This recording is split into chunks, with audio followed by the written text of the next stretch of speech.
So rolling in 3, 2. Welcome to Tiny Bar Chats. I'm Adriane Escobar, my co-host. Mike Moon. And today we have a very special guest. She goes by many long titles. She is an award-winning equity expert, correct? Yeah. And so many things about her. Ladies and gentlemen, Adriane V. Jefferson. Yes, come on with the government name. Welcome. Thank you. Thank you for coming. Thank you for having me. So usually we start with we always ask our guests to tell us where their journey began, as far back as you remember or want to talk about. Tell us about your journey. Where does Adriane V. Jefferson begin? Woo, that's a question. So I'm an arts administrator. I'm an executive, been in the entertainment industry, been in nonprofit arts, been in government, but I've spent my entire career as an arts administrator or an artist and a creative. And I've made a living doing that. But for me, the journey starts back to childhood. Many, many years ago, I was introduced and realized I had a gift for writing. And I had a gift for like songwriting, playwriting, script writing, just a talent for the arts. I was very young. I was like 10 years old. And at that time, obviously, I wasn't thinking about it as a career. I wasn't thinking that at 10 years old. I was thinking of, how do I write my way out of my environment? How do I tell the story of my community? I've come from a blended family.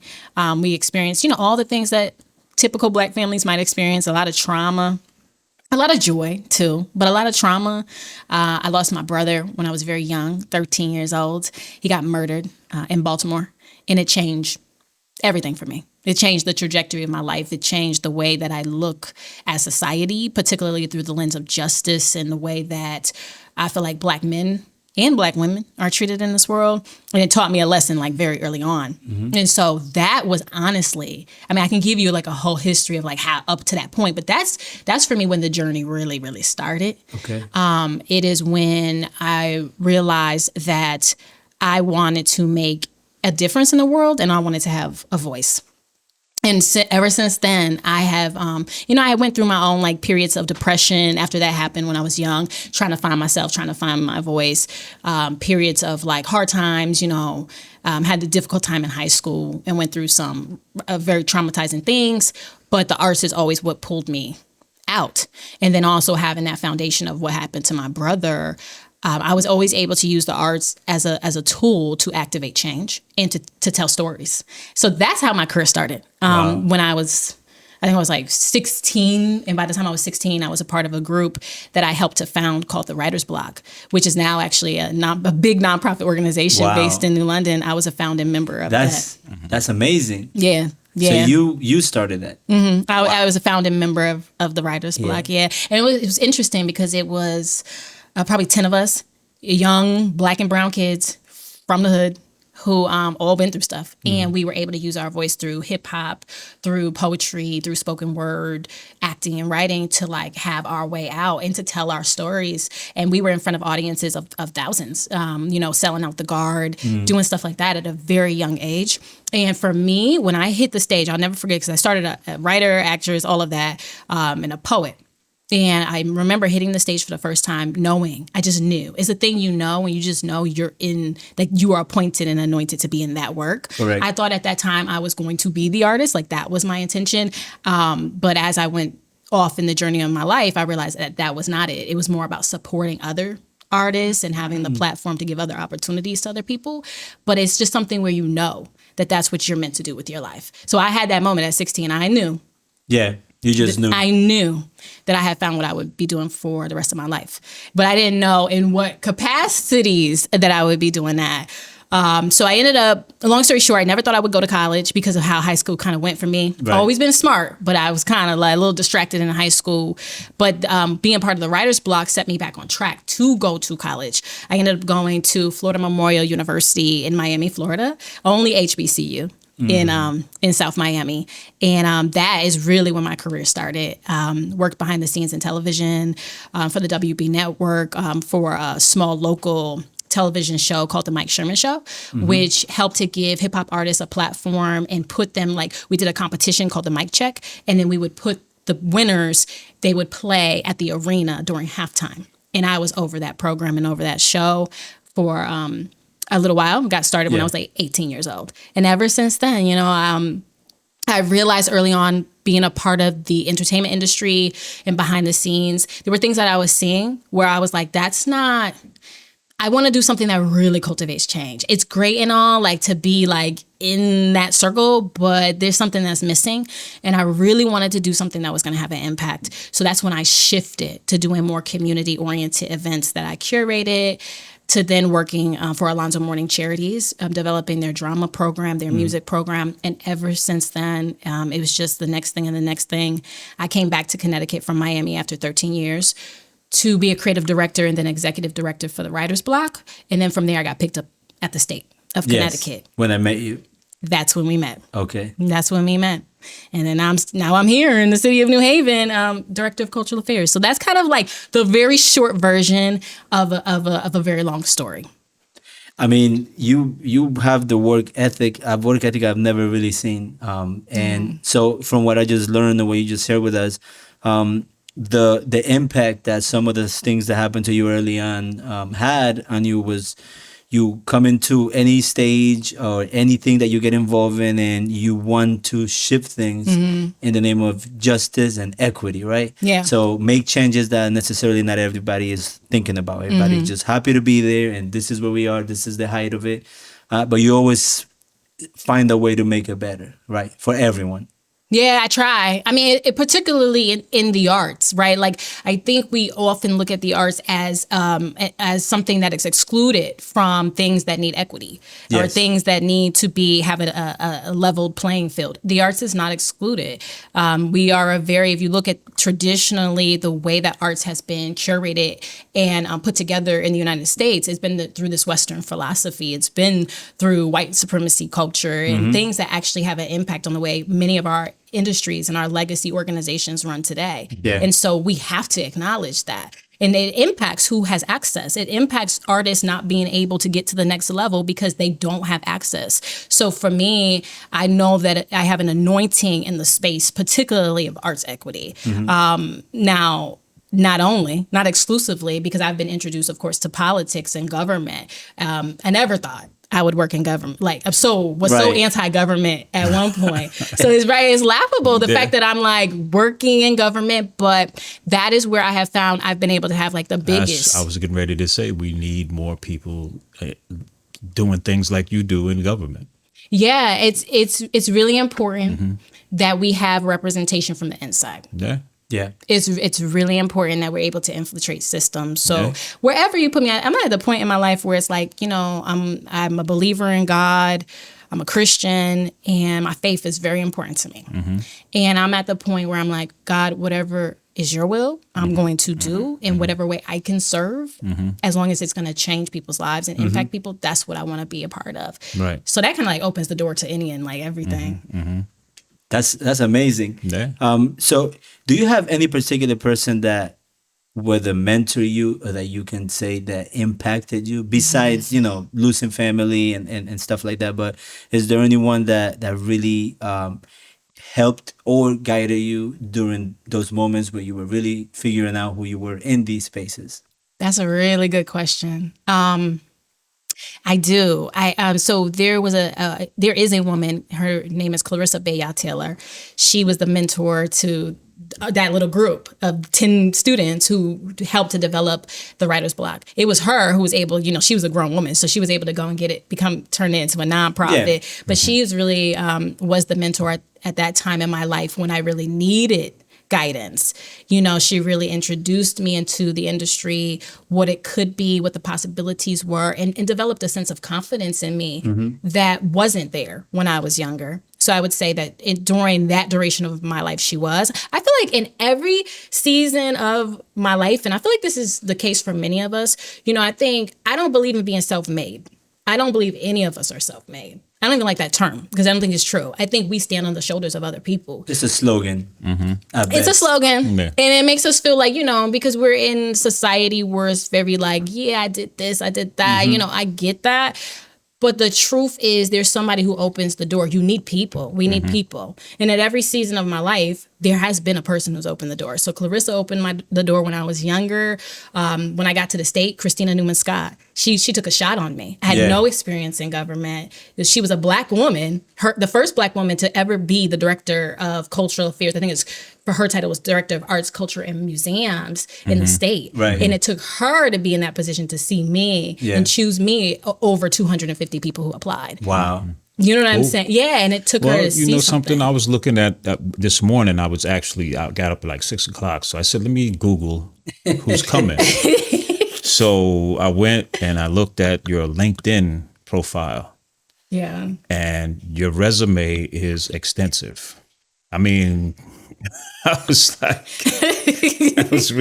like, wow, yo. Yeah. Yeah. If anybody is qualified to do what you do, it's you. On the other hand, what's next? Yeah, that's the question, right? And everybody, thank you, first of all. That's the question. What's next? I think I'm at the point at an intersection where there's so many possibilities of what's next. There's possibilities to continue to grow in like arts and government. There are things that have presented itself where I could have an opportunity to grow in that lane if I want to stay there. There's possibilities to go back into the entertainment industry. There's been some open doors to do some work in that.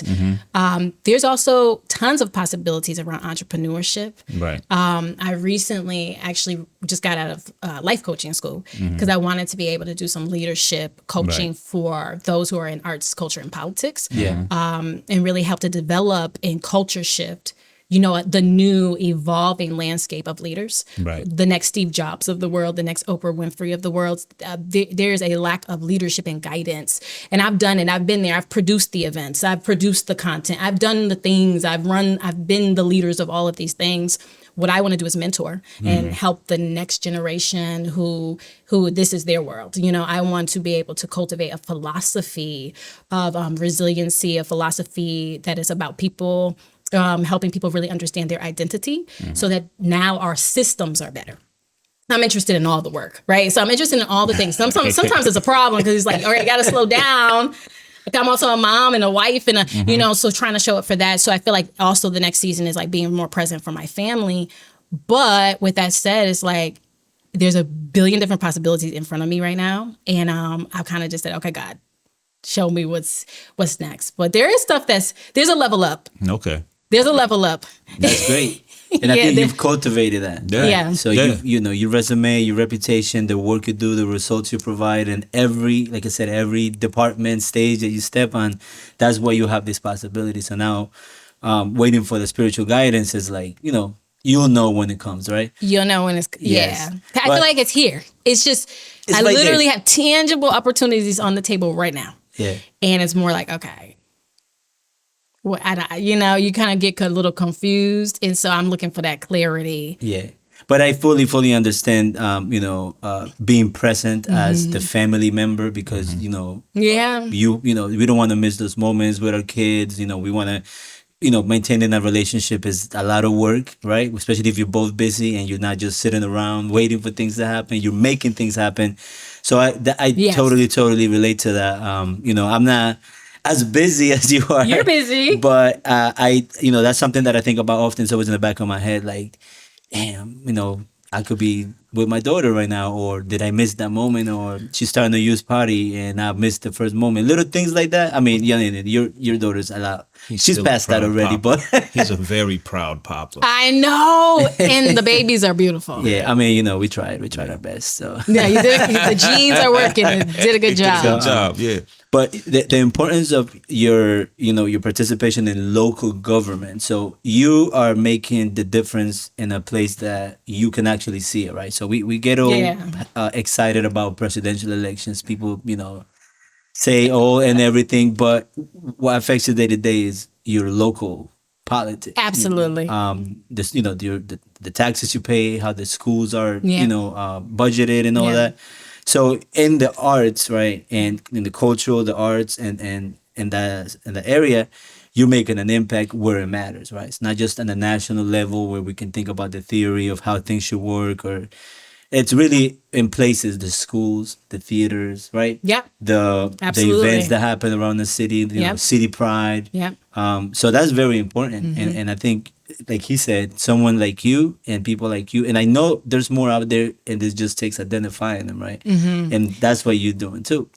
You're passing down the torch of light. Let me see the light in someone who will get skipped over, because they not only are they qualified, because it's about That's equity right. and qualification, of course. Yeah. But there's people that are qualified and get passed over just because they don't fit the agenda, right? Yeah. Like you said, that's been here for hundreds of years. Yeah, and I think it matters who's in leadership. Like Yeah. whoever's in leadership determines who they open the door for. They determine the policies. They determine who will have access, who they want to work with. Everything is determined through that lens. So when you have leaders in like right now, we're working on a major cultural development. I'm very excited about it. It's going to be game changing. It's with, I can't even disclose who it is yet because it's going to be a big launch, but the people who we're working with, that the people who are the people we've invested to do this development, and people we believe in their vision, they're going to change the game of the entertainment industry in the state. It's going Yes. to be different.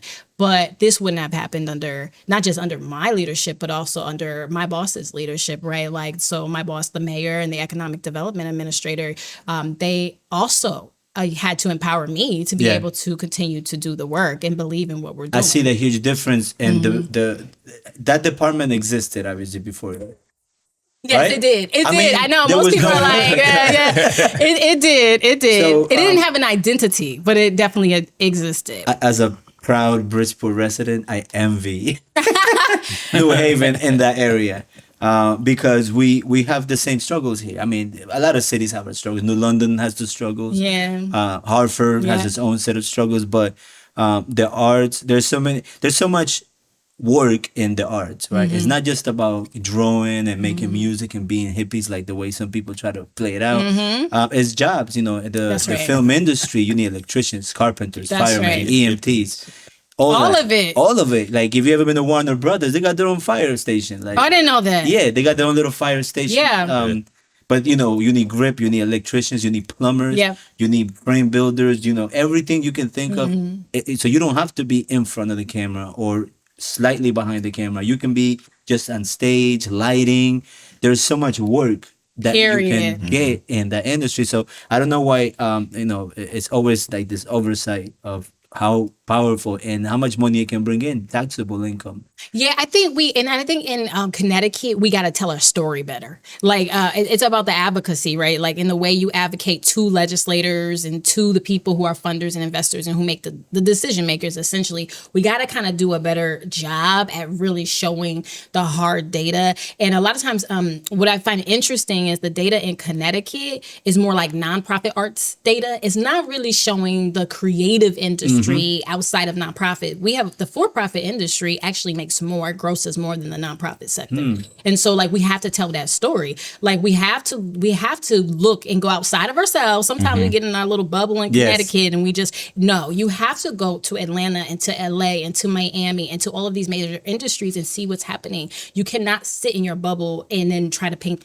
the story. Right. So we have, I feel like, all of the pieces here. We just have to put them together. And I think is part of what you said is the return on investment. Like, Yeah. we have to tell the story of not just that you have to be in the arts and there's like this population of workforce, but it's even outside of that, when we bring revenue to the state of Connecticut, right? If I bring revenue into the city Yeah. of New Haven, everybody benefits. The businesses benefit. The residents taxes. will tax everything. Yeah. Tax incentives. There's so much that can happen. So that's the benefit of being a major cultural hub, which Yeah. New Haven is, but now we have to put the resources behind it. Right. And the network of cities, Bridgeport, New Haven, Yes. Hartford, Yes. London, Stanford. Yes. Because Stanford has studios. They do daily shows in Yes. Stanford.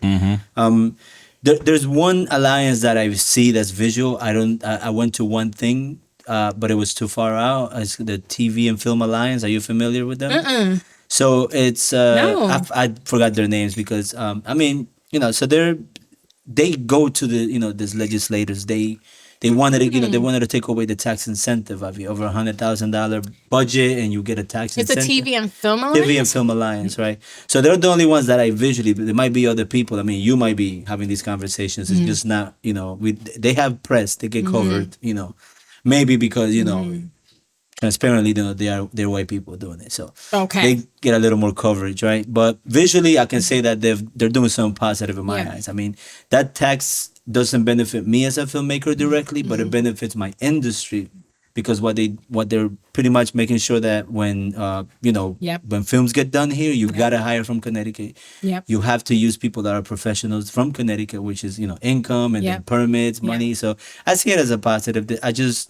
That's the only group that I see, and that's why I emphasize on what I see, because there may be others who just not getting the attention. Yeah, absolutely. I don't know that there's too many other. I know Michael Jai White was trying trying and to do it through. We probably won that contest. Yes, congratulations on that. I know that he was doing that. So what happened? So my department, we actually do the film permitting. So when major studios come in, HBO comes in, Amazon comes in, we handle all of their film permits and all of the logistics that they need to take care of to film here.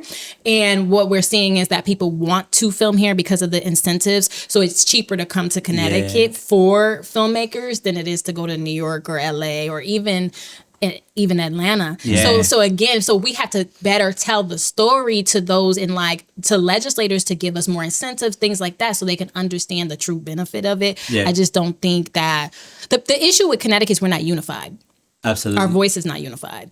We gotta be on the same page and telling the same story. It can't just be out for self. Like, I'm gonna go on behalf of my organization and advocate. No, I need to go on behalf of the entire industry and advocate, because it's gonna essentially make us all stronger. Yeah. Like you said, one voice, right? One voice is loud enough. But if you have a bunch of murmurs, then no one's listening, and it's just That part. noise, right? Yep.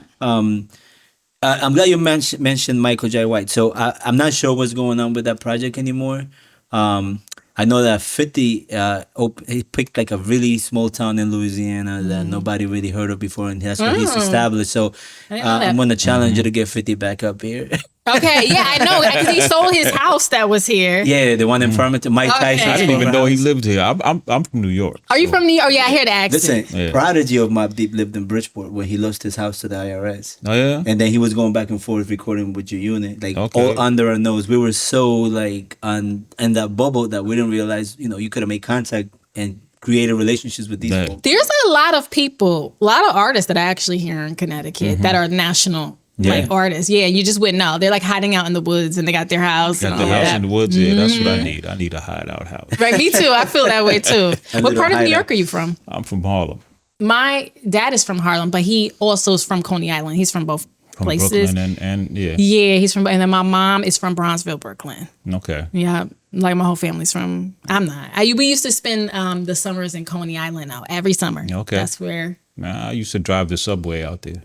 That's what I did for a living. So. Like So I'm like, wait, maybe you know my aunt. So my aunt Deborah used to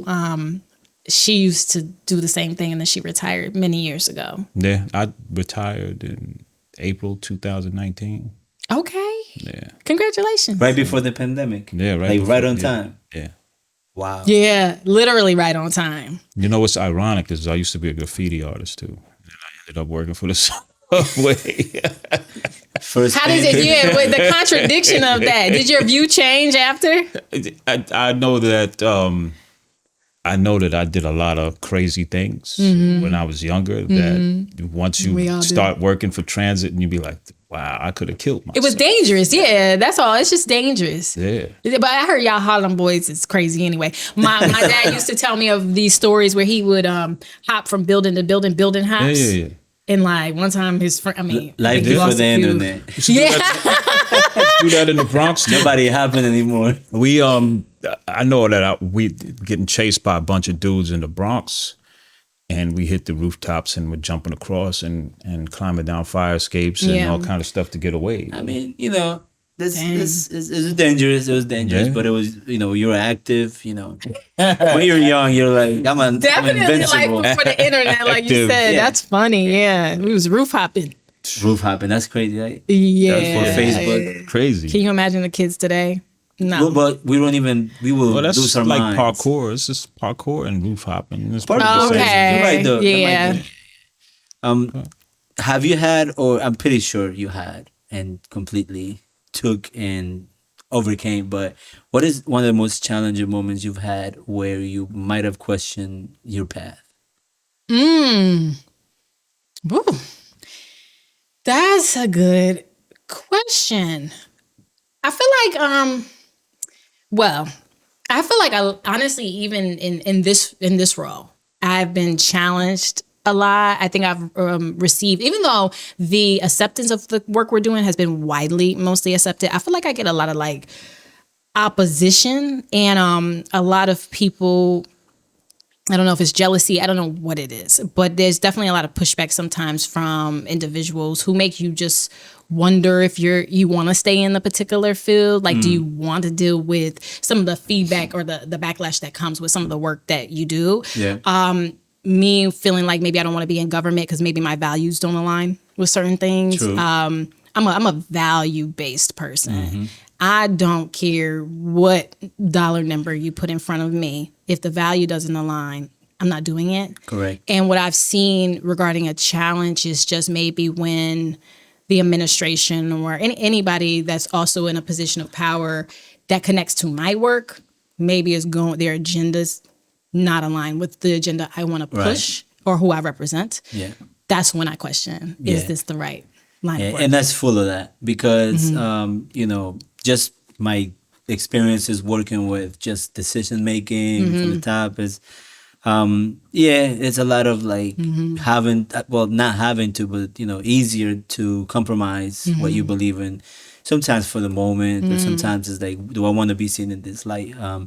I mean, I don't know how much time you got to even pay attention to like Bridgeport, but there's a lot of I confusion. feel like I don't know anything that's going on in Bridgeport. I mean, we had 4 elections last time because they just couldn't figure out why so many ballots got stuffed. People are getting fired, going to jail. But the people that are paying for it, listen, people that are paying for it right now, it's not the culprit, it's the people. the black and brown people that align themselves that's always with him. the case. So they're like shields. And yeah, they definitely did wrong. You're messing with elections. That's a big principle in this country. Yeah. Like, and then as a big Democrat city, that puts a big dent into the whole conversation about election and all that. So it's not the best representation of that party, right? But people that compromise don't realize that they are the shield. So evil evolves too. So That's right. They get better. That's it's not a right. bunch of people in their 80s with those, with the white supremacy mentality. There's 18-year-olds with that mentality who think that's their best, and they are smart. They are coding. They know how to make programs. They know how to infiltrate propaganda into your everyday life. They use ads. They use Facebook. They use TikTok, right? So that's there. Very obvious to some, not so obvious to many, but like, so city like Bridgeport is so confusing right now because we don't see where the taxes go. We don't see, and in the arts, I mean, there's little programs and there's great people doing a lot of great work, but the only time the mayor shows up is when it's convenient, right? It's so sad because I always feel like Bridgeport has a lot of potential. A lot. And also the landmass y'all have and the buildings, like how beautiful the 19 architecture miles is. of seaside. Yeah, there's so much potential in Bridgeport. We get it. We actually serve a lot of Bridgeport artists who come to us because they can't find the opportunity in Bridgeport. Yeah, yeah. So we need an Adriane in Bridgeport. Yeah, I feel like we y'all need somebody in this role in we need it in every That's true. pocket of the state. Yes. Hartford's about to get a similar role. They're bringing it back. Good. Yeah, so that's going to be, I think, game changing for them because Hartford, particularly when I was in Hartford, there was a lot of potential. We were kind of the same movement that's starting to happen that is happening in New Haven was happening in Hartford during the time that I was at the state. I just remember a whole bunch of creatives that were doing really amazing things. And what happened was we lost a lot of them.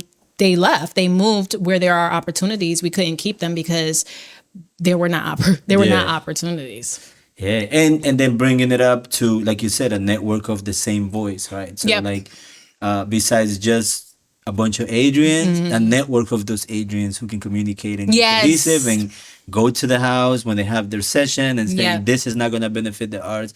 How much money are you losing? How much revenue are you losing for not backing the arts Yes. and every aspect of what the arts mean? So, yeah. And I mean, you're doing the work. You can't do it all. But No. maybe you can. I don't know. No, I don't think one person. That's not a sustainable model. Yeah, you're That's right. not a sustainable model. Right. Like when it's one when I was at the state and then I left the state, pretty much all the things I designed went with me. That's not a good thing. Like I don't see that as a good thing actually, because that's a problem. You know what I mean? And I think it's the same thing here. When my time comes to leave the city, I'm more concerned about sustainability for the things that have been created and the people whom it's been created for Yeah. than I am like me being the keeper of all things. I Right, don't right. want to be the keeper of all Yeah, things. No, that does not build a sustainable ecosystem. Yeah, and I'm very happy and proud of you for even having the integrity, because a lot of people just want to be celebrated, right? Right. And you want to leave sustainable systems behind Yeah. you. It's not about you; it's about what you want, which is again going back to equity. And not just the arts, just culture, because the art is culture. Culture, that's right. It's not just something that we get to do. I mean, you get to do art, right? So Right. you got to be grateful about That's right. even having a career in art, because Yeah. there's That's right. countries where that's not even a thing. Yeah. That's but- a very good point. Yeah, Yeah. but that doesn't mean that you should just take it as is. Like, you can make it better, and culture impacts your life. How you grow up, how you treat school, how you feel about school. Because my high school Right. experience was terrible. I was like, I'm a number. So I lost faith in that whole Why was Yeah. it terrible? It just, I was learning English, right?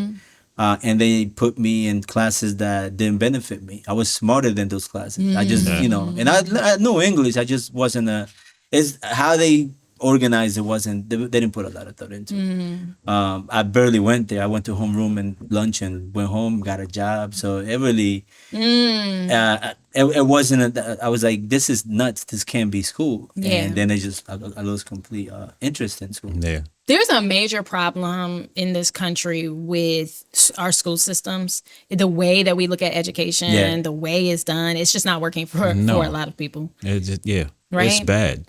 It's When my really son bad. was going to school in New York, Dad, I don't know how to sign my name. And he was like 12 because they didn't teach. Cursive. They didn't even teach Do they teach cursive. cursive anymore? They don't. My daughter No. can't read cursive. So I mean, and one of they're not gonna go crazy into theories, but a lot of our historical documents are written in cursive. Yeah. And if you can't read, if you have a can't. generation that can't read them, Yeah. then you have open room for misinterpretation. I Yep. had to teach him myself. Yeah. The constitutions in We in have cursive. to. We have to fill in the gap. See, yes, the Constitution is in cursive. That's a great point. All of them, But Bill I of feel Rights, like we everything. can't rely on like the school system to educate our babies. We have to fill in the gaps. Yes. Because there's so much they're not gonna know if we let this system teach Yeah, it. Like, yeah. It And was I used to like- feel like there's not enough time, but Right. I think they take their time to teach nonsense. Yeah. yeah. When they can, I mean, look, I'm worried about Florida, but they're like a good canary Yeah. Yeah. for what's to come, because how their approach about completely rewriting in our face history,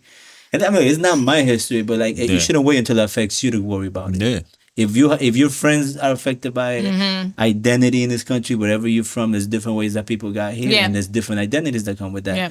So even rewriting like slavery as immigration, that's crazy. It's Yeah, crazy. Or that's like there's crazy. some positive benefits to Yeah. slavery. Bruh. There are no positive Bruh. benefits to At all. human trafficking. But then they got Not all. they even got black folks brainwashed. Some black folks think that I it's know. okay, and it's it's very frustrating. This is Yeah. what I'm telling you, that there's people, and I can say they're smart. That doesn't make them good people, but Yeah. they're on that side, and Yeah. they are implementing, that smart application of propaganda to make people feel like, oh yeah, you're right, maybe you're right, it wasn't that Yeah. bad. yeah. I encourage people to research, Yes. do their own Yes. work. Yeah. Like, And that do your doesn't own mean watch a research. few YouTube videos. It means No, compare. you sources. contrast, do the whole thing, read You gotta books. read, yes. So we're gonna take a small break, and then Okay. we're gonna come right back. Okay, that's fine. All Oh, right. you're doing breaks. That's what's up. Yes, that's what we do here. This episode is sponsored by Soul Food Sundays, the home of the creatives. Mobile registration services of Connecticut. Located at 40 Fairfield Avenue, right downtown Bridgeport. Exhibit B Agency. Designing bold futures for bold brands. Visuals and sounds. Audiovisual solutions for businesses and events. And we're back. How you feeling? Good. How you feeling? I feel good. I'm Thank glad you to be again. here. Well, don't So thank awesome. me. I will be here, of course. You know that. We were talking about education off camera, and I always ask people an opinion about, not about blaming or calling anybody out, but what do you think we could do to just overall better our school systems, especially with some of the underfunded art programs that we have, right? So, but overall, right, I know that nationally, I mean, we're not doing that good. No, we're not. A lot of our school systems in the state are failing and they're behind. I have seen like an investment, like some of the programs that have come out through like state funding to better increase arts or other opportunities in school systems. I think, honestly, my opinion, because I just think the way school systems in general work are flawed. And I'm not even just talking about public schools. I'm also talking about like, I'm right now I'm a professor as well. And I teach at Eastern Connecticut State University. Yeah, I teach in the evenings. I didn't know that. Yeah. More stuff. Yeah, and I love it. I love it because I just the young people, how there's so much potential there. You're And- unstoppable. Yeah, well, I need to stop. If you ask my husband, he said I need to slow down a little bit. He said you're unstoppable. You have to prepare lesson plans. You have to, Yeah. on top of leading Yeah. in your department. That's a lot of work. It's a lot. Sleep? Not as much as I should because my daughter, she's also a competitive dancer. Okay. Right. When I tell you it's insanely so I'm not gonna lie. I learned my lesson this semester. I think I said yes to way too many things. Yeah. So next, after when we get in winter, I'm actually not going back to teach. I'm gonna Okay. take a little bit of My a break. lady's son went to Eastern. Yeah, it's actually a really good school. My little brother graduated from there. It's a great school. The students who are there, they all said that they went to that school. Many of them transferred because they wanted, like, they got into UConn, but UConn, they say they feel like just another number. They said at Eastern, they actually feel seen. They Right. get to have like personal relationships with their professor. It's more like personable. Yeah, UConn is huge, though. Yeah, UConn's huge, and you can get lost at UConn. What we see though, even at Eastern, is I would say like just the style. Like I'm always trying to make my classroom even feel different to Right. create an environment for learning. Like sitting in like these institutional classrooms with the seats back to back, like that does not do anything for brain activity. It doesn't make it. Almost kind of feels like you're like in a little bit of a prison. That's how I felt. See, Yeah. It's It was like 30, an average of 30 kids per class Yeah. when I was there. I So it think was I just probably felt the same way, too. It feels that way. It Yeah. really feels that way. So Yeah. I'm just thinking, like, how do we reform all of this? Like, Right. you know, Right. like, and Right. even if you ask the students, because if you want to make change, you ask the people who you're serving, Right. right? You think about these schools. The client is the student. So how are we serving them better? Because Yeah. they got they say this is not working and we don't listen. And administrations make decisions that are not informed by the people they serve. Right. Which is odd because you It's want very it odd. to work, right? And these are the people that are going to be in charge of us when we're in wheelchairs. Right? Yeah. Like, That's how are it. we not like I worried don't know about if they do That's a good point. the same thing here, but in New York with the standardized tests, they have standardized Yeah, tests they still here. have. That's the worst thing they could, because the schools only teach stuff Yep. for the kids to pass those tests. Yeah. Yep. Yeah. So it's like That's working true. backwards. Like, this is the Yeah. test. So this is what we need to teach. Don't worry about your past. Don't worry about anything else. Yeah. And also the way that they design success is based on if you pass those tests, but students learn different, and they also like the way that they show success. It looks different. So, for example, my daughter, straight A student. I mean, I could not ask for a better child when it comes to just her work ethic. It's crazy. I mean, yeah, I know. Come on her now. work. She's like, I think she's. It's 2.0 of me. Wow. She's just like, she's already like, I want to go to college here. I want to go. I was not thinking about that at 12. Yeah. But she, Wow. she's like top tier everything. But she can't, like, she keeps getting invited to the TAG program, which is the talented and gifted program. Okay. But she can't get in. She has not been able to get in yet because her testing, she doesn't test well. Okay. She is in a standardized test you have to take to get into that. And it's like, that's wild because she's clearly she's top of her class. But she tests different. So that shows you the flaws. There's a flaw in that. So why is that how we're judging? I think that's how I got placed in the. It felt like special ed. I'm sure it wasn't. They put you in special ed? No, but they felt me. like felt like it. Yeah. It felt like it. The teachers weren't engaged. People were like selling weed in class, and the teachers were like, "Don't get caught." Like, Don't what? get caught. Yeah. Meanwhile, my wife went to the same school, but she was in Magnet. And she was in Magnet in a hallway that they'll never let you skip on. And she's like, my experience was great. I'm like, I was in the same school you went to. How? Don't get caught. Hey man, Central. Look, I got a little beef with my my guidance counselor, Mr. Silverman, because he told me drop out, and I did. Oh. Wow. Your guidance counselor He told said you you that? should just drop out because I was just, mind you, I had a lot of cuts. Yeah. I just had gotten a part-time at Dunkin' Donuts completely illegally in all the ways that you can think of. But they, whatever. So you dropped out of high school? Yeah. And so I did ninth grade twice and then just dropped out. I did not know that. I left early. I went to lunch and I went to homeroom so they wouldn't call my mom. My mom had like 3 jobs, so I didn't want them to bother her. Like, your son's not in school. And then they'll send truant officers if you were absent. But if you show up to homeroom, they don't call your house. I just had like 1,000 cuts in so every class. you knew the system and the way I know the worked. system. I ate. That's I wild. went there If you at show 8. up the and homeroom, then they don't look for you no more after that. Yeah. And then I was working. Right. I would have had a field day. Right. I used to skip classes too. I just went. I got a job early with somebody that took me when I was under 15. And I went in, and the guidance counselor was like, "You always tired. The teachers tell me you barely show up. You only come in the homeroom. You should just drop out." And I'm like, boom. I went home. That is very wild. I called the job, and then I was like, I can do 40 hours now. And then it was hard for my mom to even fight me on that because I was already helping with half the rent, half the utilities. So it was a hard, like some people will blame their parents, but she was worried about earning, and I was already bringing stuff to the table.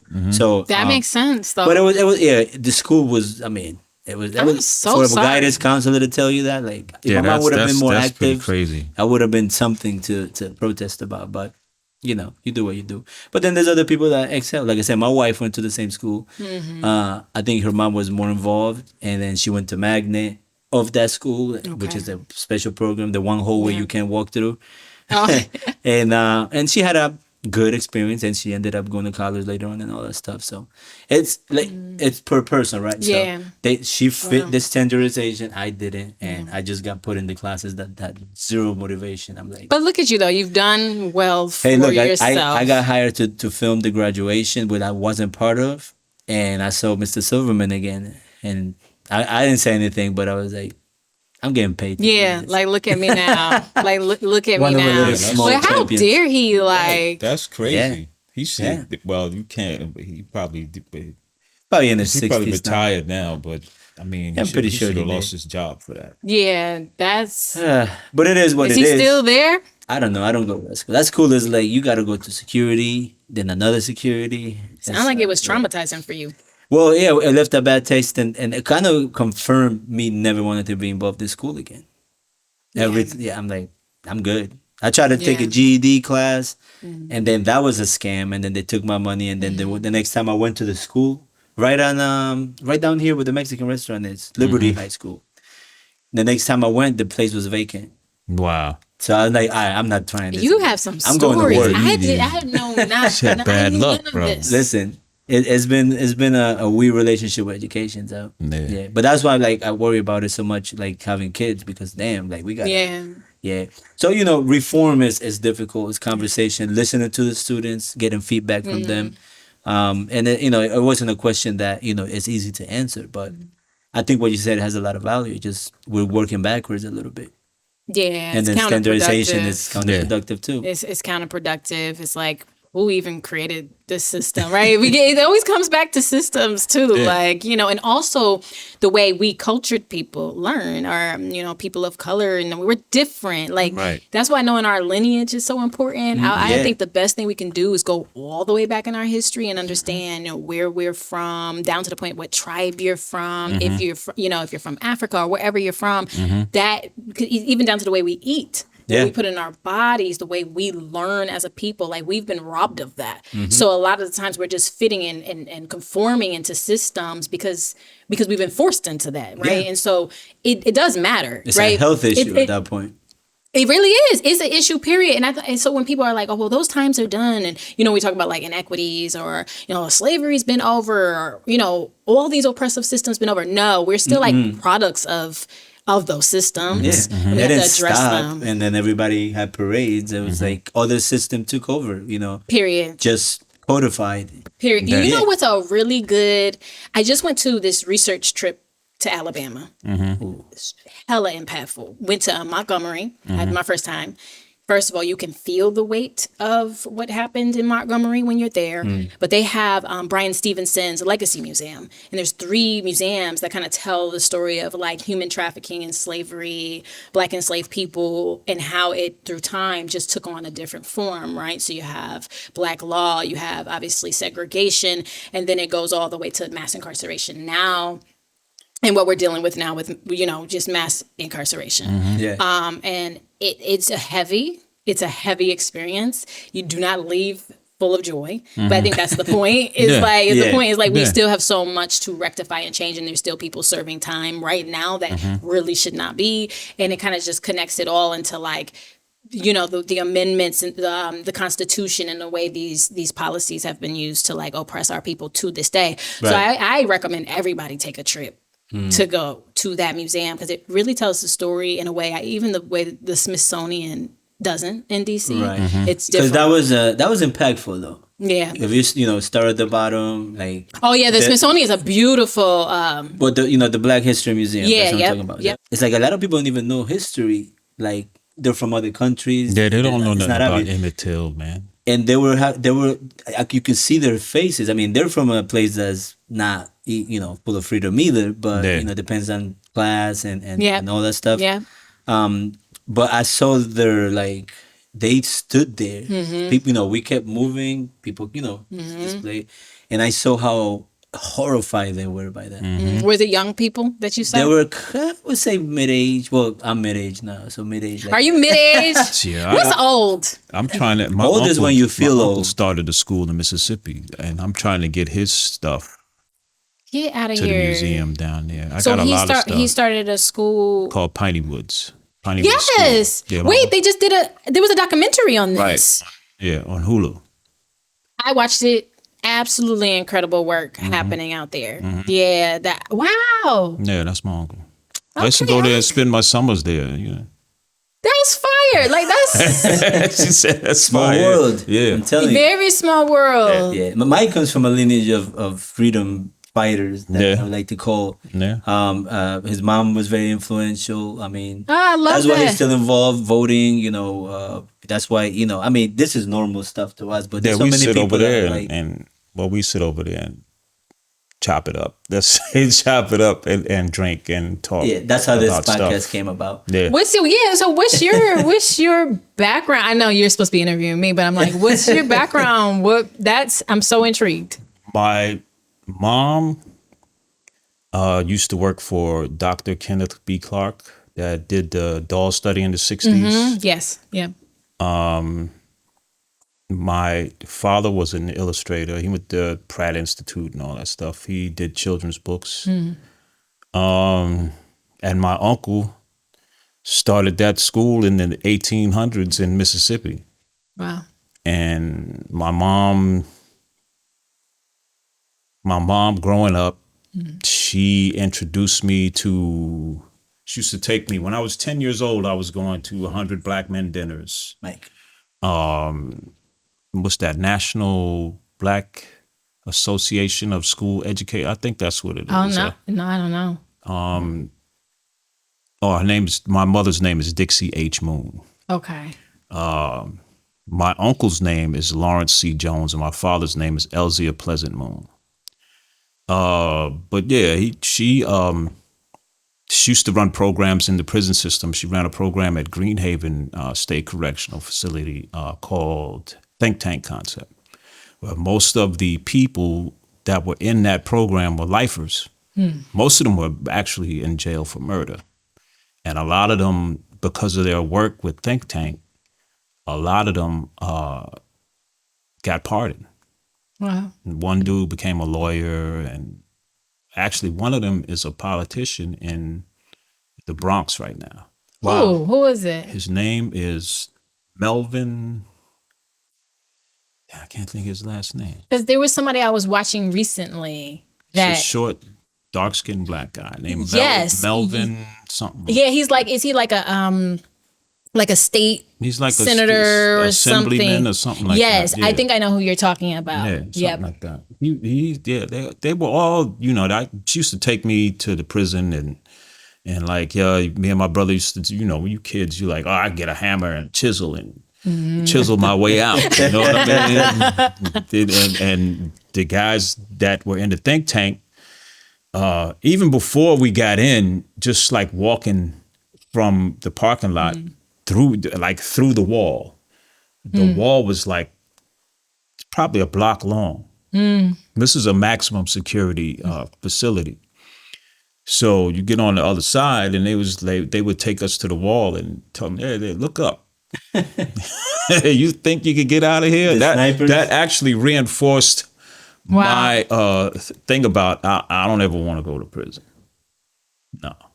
That's not a good look. No, especially not the way they do it in the United States. It's what's so fun. First of all, thank you for sharing. Now I'm like, I'm gonna be picking your brain from now on. So it's good to know. My daughter yesterday, she was saying, I don't know how we started talking about prison. She said Nova Scotia. She goes, Mommy, mad random. Did you know in Nova Scotia they get like these nice beds, and she just kind of started talking to me about prison in Nova Scotia randomly, and I said, oh yeah, I knew that. And she's like, but why don't we do that in the United States? Right. And I said, the thing is that, this is really supposed to be reform. Like when you go to prison, you're supposed to try to get people ready to go back into society. Right. And so they're not treating people like animals. Don't get me wrong. There's some crazy people who I think never should never be let back in. Right. They just are a danger to society, but most are not. Most are not. The large majority are not. In Nova Scotia and other countries just do it way better, and they treat people humanely. Yeah. And my daughter was just like, for her to be 12 and to notice that, and was like, she said verbatim, we need to do better. She's like, we don't do that here, and we need to. I was like, I know, out of the mouth of babes. They still have chain gangs in the South. So I didn't know that. Yeah. I didn't know that. Do. I mean, so places like Nova Scotia, Norway, their society, it's pretty, it's just one set of people, pretty much. And so it is about reform and about getting people back to the workforce, getting people back, and not putting so much money in it. But we know that here it's kind of not just to reform. There's some reform programs, but they come from nonprofits. But it's just another tool to continue to enforce stuff that's not legal anymore. Oppression, going down to how the current police was formed. What it was for, So that's what I would say is the big difference. Is used as a tool to suppress. I agree. And in Norway, they don't have anybody to suppress because they don't let anybody in. They don't let nobody in anyway. Like people always assume that places like that, they're so peaceful, and you don't hear about a lot of A, B, C, and D over there. It's like, when people are not living like in that fear mode of these people are gonna come and take over your life, they don't operate like that. Yeah, that's valid. There's no propaganda they're telling them. Their immigration is tough. You can't just move to. You just can't move there. Yeah. That's kind of like Cuba too. If you don't have Cuban roots, you can't buy property in Cuba at all. Some I didn't know certain that. places I mean, owners in Jamaica do that. Like just themselves out of integrity, they're like, I'm Yeah. not selling to another Yeah. another property that's not gonna let people that were born here go to the beach because you gotta, that happens a lot. They Yeah. people that are from Jamaica are not allowed in most of the beaches because they're not, Yeah. because now It's they're crazy. property of whatever resort. Yeah. But there's a lot of people that own land and they're like, we sell to only Jamaicans here. Yeah. So it's a unified effort to keep a place, just Yes. to keep culture and Yep. and history. Because again, back to from dieting to identity, you need access to that. Yeah. You Well, need and I access think to the that. best way to destroy, like under the context of what you're saying about the way the United States prison systems have been used to oppress people, the best way to do that is to take the black man out of the household. And when that's done, you're demolishing families. Yeah. So this is why, like, we look generationally at like just like the economic decline, really us not being able to build wealth. There was this time during the Reconstruction era, we were starting Yeah. to build wealth. We were in political positions. This was directly Yeah. after slavery. Within segregation, Yeah, meaning, yeah. you don't want us here. Yeah. And it was before there were actual Jim Crow laws put into place. That it was a very Yeah, it was short a period short- of time. It's like yeah. 2 years, 2-3 years, and then they said, oh no, they got scared because they saw what was happening when black people had power. So like that was intentional to demolish that, and then you go.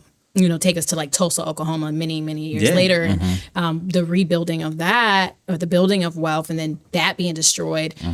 The families, the unit, they literally from the ground up, Yeah. they're destroying everything. But I think it's really similar with, like, to your point around SWAT teams and the development of SWAT teams. They went out and like also the petty crimes in the way that they, getting everybody on like a petty crime, mostly black and Yeah. brown people. So now you're doing major prison sentences off of very petty crimes. But what's Yeah. happening is you're taking black men and brown men out of the household, Right. and with the women and the wives, and this destroys families. Right. Yeah. So what I explain to people often is that we have to look at these systems, the economic ways that we've been oppressed, and the ways in which families, the black family has Right. been oppressed. It's a very real thing. So when we're rebuilding, down to I had a whole debate in my class, my leadership class. There's one class I teach as a leadership class, and we were talking about equity. And there's one student in my class who was like, isn't that reverse racism? And I said, no, that's not a thing. And let me explain to you why that's not a Right. thing. And really trying to understand, like, we're just trying to get on the same Yeah. equitable landscape to then build up. So Right. to do that, you got to even the playing field. Right. It's very important. But some people still don't get it. They don't. But going back to the SWAT you just mentioned, I just did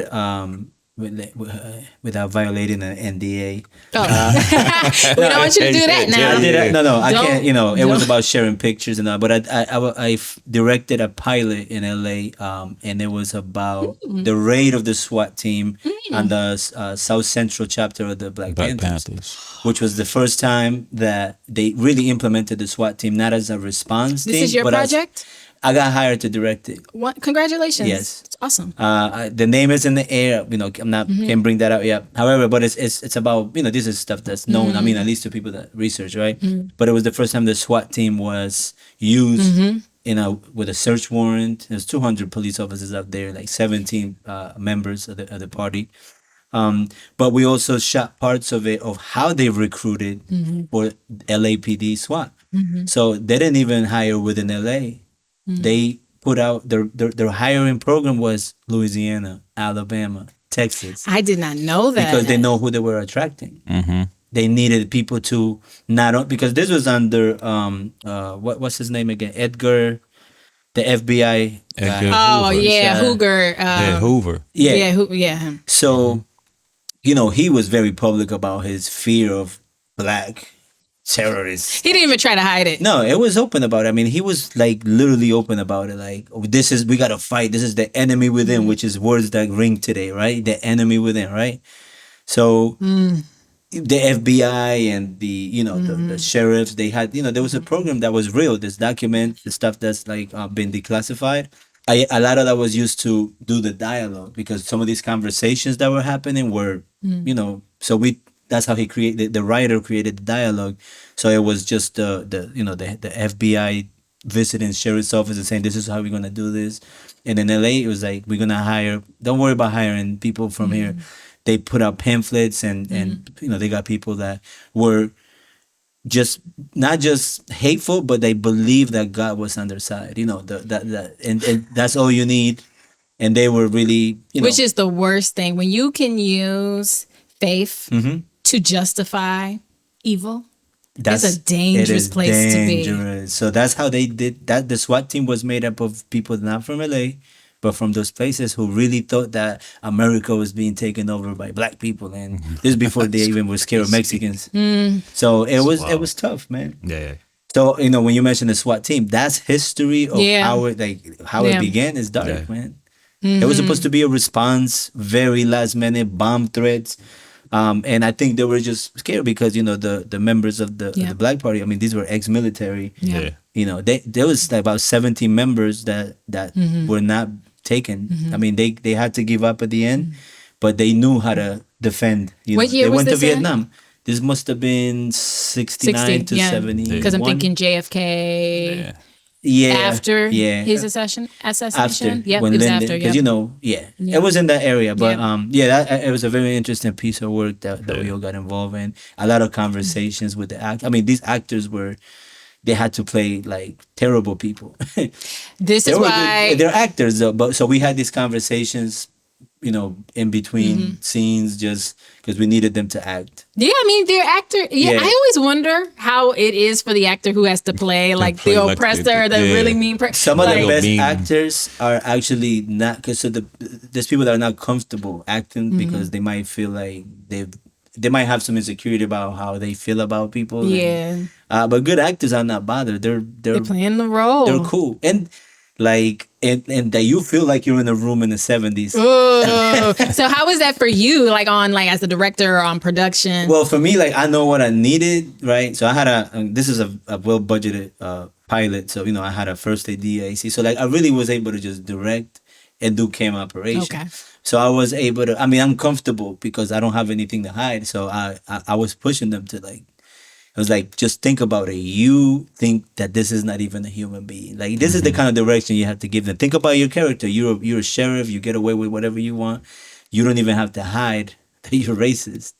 And you think nothing of this man. So you don't hold your bark.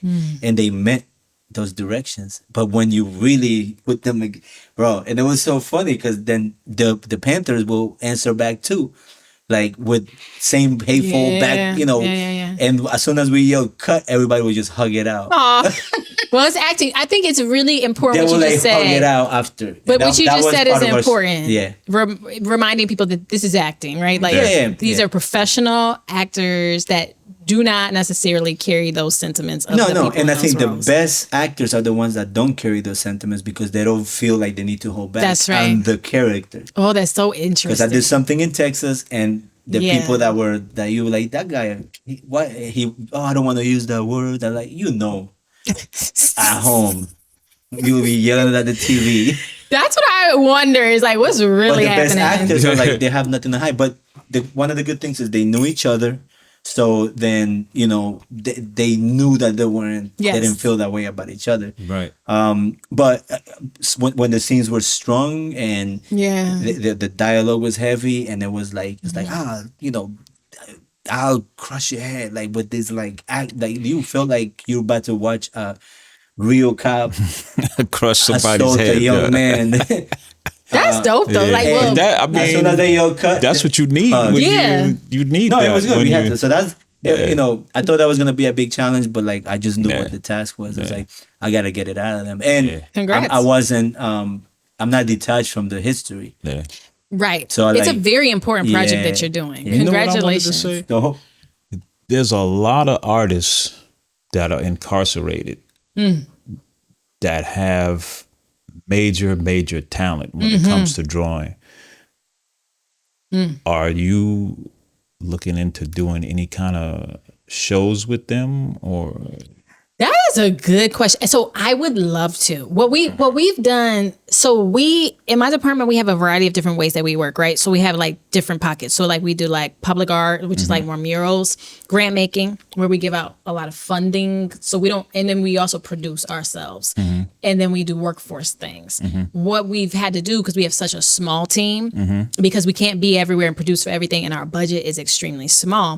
What we have found being impactful is working with programs like Emerge. Emerge in New Haven is a program that actually uses arts and different workforce tools for those who are formerly incarcerated. I don't know if they work with people who are in the prison system, but we are sponsoring them. So we find intentional sponsorships that can bring programs into different communities. So that would be a community that we wouldn't necessarily create a program for them because we are at our capacity for producing, but we would find partners and invest money for the right people to go in and do that. Yes. Okay.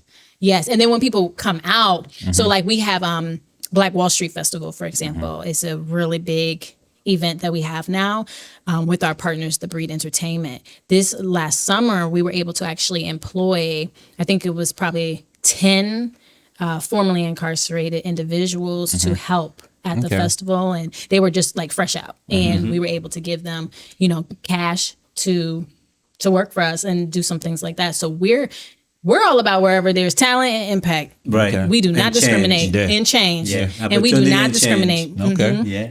Cool. Awesome. And I wish we could do more, to be honest. Yeah. So Need more money. let's give her more work to do now. Give me more money. I need more resources to get I got Resources. a done. lot of, like when my mom's was doing that program, I have a lot of stuff that she had in the house, paintings and stuff from different. Share these things with me. That should be a curated show. The work of That would be And really then I have, cool. like, Look at you. the art. Is this the stuff she painted? No, this is stuff that the prisoners painted. So that would be like the arts from an era, right? I love Curated. you're such a creative, and you're such a That'll be something to do. The Yeah, arts always- trail is coming up in Bridgeport. Yeah. I gotta get back to my boy Daniel. Yeah, because they might give me a day like you gave me. Remember you took a Okay. chance on Yes. little me, my first time speaking. To speak about my films at the Office of the Arts. Was we it did it Ready? at the Ready Music Conference. Ready That's Music right. Conference. That's right. And you did Yeah. so good. And that's where I met Kimberly, and that's when she hired me. Yes. After working in different things, she finally did the short film, which your love it. daughter's in. It's just, It's all coming full it's circle. all, yeah. We all So- support each But other. that's something that can be done. I love that. And honestly, so like I'm a major history buff. I'm like a fake historian. I'm not a real historian. If I could spend my time, if I could like come back reincarnated, I'd be a historian. I would go and I would that's why I liked the research trip in Alabama so Yeah. much. I just want to be in the history and then take that and then create from that or give the information from that in ways that are culturally relevant and unique. But I love what you just said. Like there could be something there where we unpack these things and then see what we can do with it. Yeah. We're doing something similar. So I'm also indigenous. I'm with the Narragansett Indian tribe of Rhode Island. And right now we're doing like a whole like history of like our lineage. And we're trying to tell the story of Black indigenous people who were like kicked off the rolls and, a number of different things happening. But I say all that to say, if you pull those things out, I will be right there. We can find a way to work together because I really have we have it. piece of me that wants to do like documentaries and history and get the information out and bring light to truth. It's really Yeah. important. Yeah. That makes See? me excited. That was definitely something to consider because I've seen installations like that. Just Yeah. collections of, even if they didn't do the art themselves, but they were part of that. Yeah. It's like a time capsule, and you get a copywriter to write it out. I love that. No, I then mean you I have have some the video. illustrations that my dad did too. I have 250. Are you an artist? Do you? I used to write graffiti. You said that earlier. I went to school. I went to school of visual arts But that's an art, but you- two-dimensional design and all that stuff. So you are, and even if you didn't go to school, you just doing graffiti is Yeah. art. Yeah. Yeah. That is it's art. been a while since I touched a pen and put it on page. Everybody's been my sister and everybody. Oh, you need to get back because I was pretty good at it. So A chance. I wonder if you know this gentleman. I'm forgetting his name. God forgive me. But I of this guy, they called him like the godfather of like graffiti or something. I got to interview. cornbread. That's who you talking about. Is he His from that Philly? name came up, but it was no. He is he's based in New York, and he's an older gentleman who we interviewed. I Is he interviewed Spanish? him. He's a black Is he guy. oh, Oh my gosh, I'm gonna find the name and I'll give it to you. But I interviewed him a couple of years ago during the International Festival of Arts and Ideas, during their 3-week major festival, and they have a conception part where you just sit down and you do the ideas. And I did an interview with him, and he has a whole documentary with all like the graffiti, like specifically writing, right? The graffiti writing, and it was pretty interesting, pretty dope. Well, there's a bunch of guys that could be James, considered. Oh, you're James Top. That's who James it was. Top. Yeah. It was Mr. Top. That's it. Mr. Top. Mr. Top. Yeah, I don't mean yeah. So before we go, I got two things. So what do you do when you're not working? Is there anything you do? I know you find joy in everything you do, Yeah. but what's a leisure for Adriane? I like reading. Two things. I like to read, and I like documentaries. I'm a big, I'm watching any type of documentary, particularly sports documentaries. I'm really into sports. Like, I never really played. I come from a sports and athletic family, and I like stories. I like stories. I like learning about people. So anything that's going to teach me history or tell me somebody's story of resilience, that's what I'm locking into I usually. love that. I mean, and this is kind of like what we want. This is why I Storytelling, like because this. one thing that I've been telling people is like, I've been helping people tell their story or telling stories in different mediums. Music first, then film, and music videos is a big part of. You're going to do artists. documentaries? I've done mini documentaries that could more like profile pieces or whatnot. But this platform is another way I to love that. enable storytelling, because Yeah. knowing where people come from and what they do, they it helps identity. It helps people develop a healthier, more informed identity about who they are. Yeah, I and love what their it. purpose is, right? So those are great pastimes, and Yeah, that's it what I do. informs you even more for what you do. Yeah, I get frustrated because sometimes I feel like I don't have enough time to do it. So I don't I'll have- start to get real irritable when I'm like, don't have me time. And I'm a different That me person. time is it's necessary. it's key. It's Yeah. key when you're ever pulling on you. I'm an introvert. Well, you wouldn't. Most people don't know that, right? I know you're about to be like, you're not introvert, but I am. I can see it though. You know what I'm Yeah, saying? You Like, just have to know what you're talking about. So, Yeah. Like most extroverts, they can talk about anything. Yeah. And kind of filter through. Yeah. But, I don't like small talk. introverts- Yeah, no. Introverts is like, once you get me talking about something I know about, Yeah. then we'll talk for hours. But if it's something I got nothing to do with, like, yeah, because you're introverted as well. yeah. Or something Being like, here and the mic and stuff is like, I am I'm too. over it. This is he forced me to do this. oh, are you introverted? But this is a good balance here, though. I like the. Yeah, because we have so many interesting conversations. We have Yeah, we still over there. different backgrounds, different timelines, and life experience. But here Yeah. we are, right? So that brings it all full circle, and I think it's I like might be 30 years older than that. How about are you? 63. probably 20. Okay. No, about 23. I'm gonna be 40 next year. Oh yeah. We getting older. Yeah, you're 2 years older than me. I'm gonna be 40 Yeah. next year. Anything you want to leave the viewer with before we go? Go vote. Yes. Yes. This is a pro voting. I'm not gonna tell you who for. Make up Just- your mind. just Read. deactivate but your show right up, to or vote. somebody will show up for you. Yeah. Period. There we go. I love that. Very good. Thank you for coming. Thank you for Really having me. appreciate it. This was Thank you. nice. This was fun. And we will have you back. Please. And see what else you've accomplished Yeah. by then. I'll come back. No pressure, right? It's been real. Until next time, Tiny Bar Chats, Edwin Escobar, Now, Mike Moon. and Adriane V. Jefferson. Thank you. Thank you.